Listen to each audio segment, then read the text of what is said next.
Here to talk to you today about a 3 for reading strategy that I came up with. This is basically just a way to jigsaw reading and to ensure that every student is working or reading at all times. So the first step is to have your room arranged into groups of 3 or 2 depending on how many kids you have in your room. So groups of 3 with the desks not necessarily facing each other, but I prefer this little triangular. That way they're not looking at each other in the eyes, which can cause class disruption. So next step, have them count off 1, 2, 3. My kids all know their numbers now, so we no longer have to do that. So the assigned reading that we had was an old FSA test. This one was a speech by Richard Nixon, so it works with this really high level reading. Okay, the students know when their number comes up, okay, that they will have to read for an assigned period of time. The time period that I normally do is anywhere from 1 to 2 minutes, depending on how far I want them to get. If you're not reading within your group, you have a task, which is to underline and mark the text with metacognitive markers.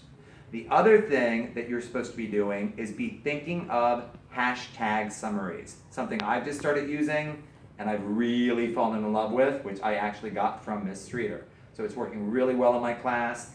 Basically, 2 to 3 words to come up with a main idea or important details based on the keywords in the passage.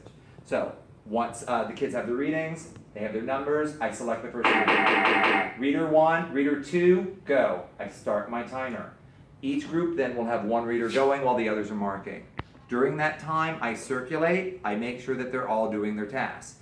I might tell some people to slow down reading, which I believe you'll see in the video, because they read so quickly, the other kids don't have time to get the meaning, to get the important details. All right? When the buzzer goes off, we're going to pretend like this one just went off.